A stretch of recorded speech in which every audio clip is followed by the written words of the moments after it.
यश Bharat news विशेष की जो खबर आपके सामने आज हम लेके आए हैं वो है जेपी हॉस्पिटल से लेकर। मामला बहुत गंभीर है। छिंदवाड़ा में जो बच्चों के साथ में घटना घटित हुई, उसका दोषी किसको माना जाए? क्या प्रशासनिक तंत्र दोषी है? क्या राजनीतिक तंत्र दोषी है? या फिर वो लोग दोषी हैं जो इन दवाओं को स्टोर तक पहुंचाते हैं, जो जांच करते हैं? मेन बिंदु आप कहां देखते हैं? आज प्रदर्शन कर रहे हैं आप, क्या विषय है? इसमें दोषी सिर्फ एक ही कड़ी है। दवाइयाँ अलग अलग राज्यों से आती है प्रदेश में, गुजरात से, हिमाचल से, महाराष्ट्र से, तमिलनाडु से हज़ारों की तादाद में दवाइयाँ आती है। तो जो बच्चों को दवाई जाए, बूढ़ों को दवाई जाए, वो दवाई निकलने से पहले उसकी जांच होना हमारे फूड एंड ड्रग एडमिनिस्ट्रेशन है ना, खाद्य और जो इसके वितरक होते हैं, नियंत्रक होते हैं, औषधि नियंत्रक होते हैं, ये इनकी जिम्मेदारी होती है कि जो भी बैच आता है आप उसकी जांच करें। अगर उसमें प्योरिटी कम है तो उसको कैंसिल करें। अगर उसमें कुछ जहरीली पदार्थ है तो आपको वो कंपनी को हमेशा के लिए बैन करें। आपको अगर मैं एक इंसिडेंस बताऊं, 2023 और 22 में गाम्बिया में और यूक्रेन में 70 बच्चे कफ सिरप पी के मरे थे। वो यही उसमें डाईथाइलिन ग्लाइकोल था, जो उस टाइम उन लोगों ने WHO ने बोला था कि यही मिला है। और हमारे यहाँ देश में जो खाद्य नियंत्रक ने उसकी जांच करके बोली कि नहीं, कुछ नहीं है। और आज हमारे यहाँ यही चीज़ हुई है। तो ये खाद्य नियंत्रक जो आता है प्रदेश सरकार के अधीन आता है, तो ये जो भी व्यक्ति उससे इन्वॉल्व है ये सब उसके जिम्मेदार है। सर, बताया जा रहा है कि जो डॉक्टर थे वो निरंतर 38 से 40 वर्षों से एक ही पद पर वहाँ पे तैनात थे। वो कैसे देखते हैं आपकी एक डॉक्टर 38-40 साल तक कैसे एक ही पद पर रह सकता है? वही देखिए, मैं आपको वही बोल रहा हूँ ना, ये आप पूरी जो ये घटना है, आप इसमें घटना में देखेंगे क्या हुआ है।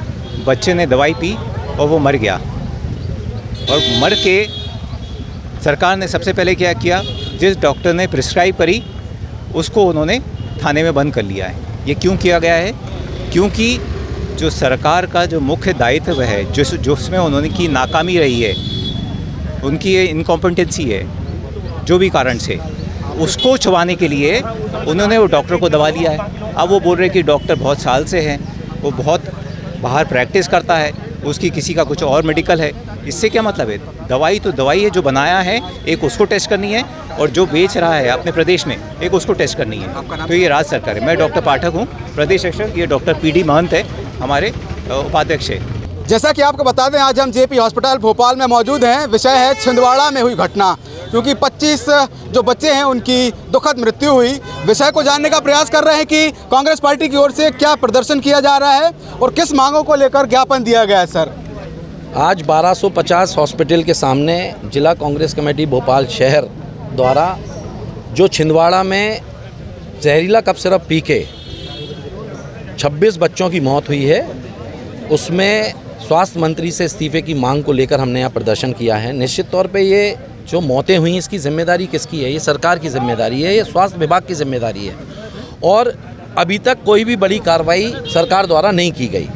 सबसे पहले तो जो छोटे छोटे मासूम बच्चे थे वो 26 संख्या पहुंच गई है, और जो संख्या 26 मीडिया के माध्यम से सामने आ रही है, कई बच्चों की मौत हुई होगी जिनको इन्होंने दबा दिया है। वो संख्या सामने आनी चाहिए, और नैतिकता के आधार पर स्वास्थ्य मंत्री को अपना इस्तीफा दे देना चाहिए। मोहन सरकार को इस पे जवाब लेना चाहिए। कौन कौन अधिकारी इसमें लिप्त थे? बिना FDA के जांच के दवाइयाँ कैसे बिक रही थीं कि जिसके अंदर जहर था? कल भी ग्वालियर में एजिथ्रोमाइसिन सिरप में कीड़े निकले हैं। तो निरंतर ये घटनाएँ सामने आ रही हैं। तो इस पर मोहन सरकार को जिम्मेदारी लेते हुए कार्रवाई करनी चाहिए और स्वास्थ्य मंत्री का इस्तीफा ले लेना चाहिए। उसके अलावा आज जो छिंदवाड़ा में घटना घटी वो भोपाल में ना हो, इसके लिए हम सभी कांग्रेस जनों ने CMHO को ज्ञापन सौंपा है, और उसमें हमने कई मांगे रखी हैं कि जिस तरह की घटना छिंदवाड़ा में हुई वो यहाँ ना हो। उसके लिए हमने ध्यान आकर्षित किया है और उनको ज्ञापन सौंपा है। सर, आपने तो कह दिया कि इस्तीफा देना चाहिए, लेकिन भाजपा के जो नेता हैं वो तो कह रहे हैं इस्तीफा जैसा रूल हमारे क्राइटेरिया में है ही नहीं।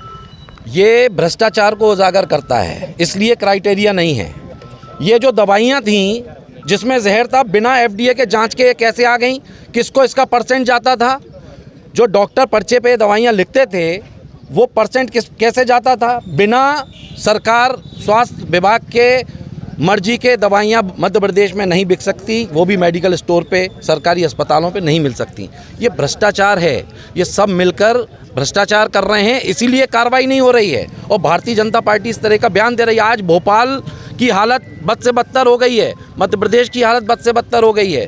जहरीले कफ सिरप और दवाइयाँ जो जीवन रक्षक होते हैं उनको पी के मासूम बच्चे मर रहे हैं, और जो पुलिस है वो पढ़े लिखे बच्चों को रात में डंडों से मार मार के हत्या कर रहे हैं। ये किस स्थिति में हमारा मध्य प्रदेश आ गया है? इस पर जो है आने वाले समय में, अभी तो कांग्रेस पार्टी सड़कों पर है, ये क्या चाहते हैं? क्या यहाँ पर नेपाल जैसे हालात बनाना चाहते हैं? क्या आज जो बच्चे हैं जिनकी मृत्यु हुई है, उनके परिवार के जो यूथ है वो सड़कों पर उतरे? मैं समझता हूँ बहुत जल्द आक्रोश ये बढ़ेगा। अगर इस्तीफा नहीं लिया गया स्वास्थ्य मंत्री का तो ये जन जन तक आक्रोश जाएगा और सड़कों पर आपको इस तरह के प्रदर्शन देखने को मिलेंगे। सर, स्वास्थ्य विभाग एक अहम विभाग है, तो उसमें बेहतरी के लिए जनता का भी विषय रहता है, तो क्या बेहतर करना चाहिए सरकार? निश्चित तौर पर सुविधाएँ अच्छी होनी चाहिए। जो गरीब इंसान होता है उसकी आस एक गवर्नमेंट हॉस्पिटल से होती है।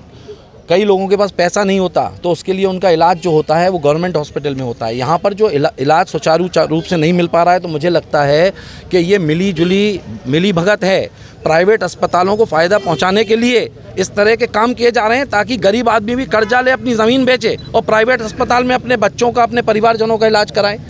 तो स्वास्थ्य मंत्रालय को, स्वास्थ्य विभाग को, मोहन सरकार को जो भी नॉर्म्स हैं उस नॉर्म्स के आधार पर FDA से जांच करके जो दवाइयाँ आती हैं, उसके बाद जो सरकारी अस्पताल हैं उसके अंदर MRI की अच्छे से व्यवस्था हो, एक्सरे की अच्छे से व्यवस्था हो, गरीब व्यक्ति को दवाइयाँ वितरण अच्छे से हो जाएं। पर जब बच्चों की मौत ये कफ सिरप पीकर हो रही है, तो क्या आप लोगों को लगता है कि एक गरीब इंसान, आम इंसान अस्पताल में आके अपना इलाज कराना चाहेगा सरकारी अस्पताल में? तो ये सब मिलीजुली भ्रष्टाचारी है, इनकी भ्रष्टाचार कर रहे हैं और सरकारी अस्पतालों को भी फ़ायदा पहुंचाने का काम ये इस तरह से कर रहे हैं।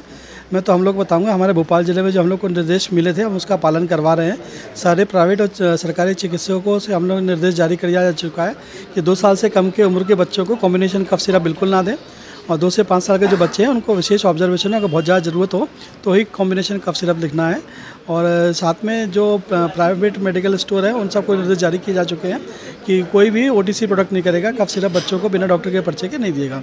और इसमें केवल यही है कि कॉम्बिनेशन कफ सिरप की वाली बात हो रही है, इसलिए घबराने की कोई ज़रूरत नहीं है, केवल कॉम्बिनेशन कफ सिरप का उपयोग बच्चों में नहीं करना है। तो जैसा कि आप देख रहे हैं, छिंदवाड़ा में जो घटना हुई वो निंदनीय है, दुखद है, और यहाँ पर हमारे जो स्वास्थ्य मंत्री हैं उनका इस्तीफा मांगने का प्रयास कांग्रेस पार्टी जिला अध्यक्ष के द्वारा यहाँ पर किया जा रहा है। अब जानने समझने का विषय यह है कि सरकार द्वारा इस पर क्या कठोर कदम उठाए जाते हैं, क्या कार्रवाई होती है। फिलहाल वीडियो किसी और क्रम में आपसे पुनः मुलाकात करूंगा। कैमरामैन सलमान गनी के साथ मैं संकेत नायक, यश भारत न्यूज़, भोपाल।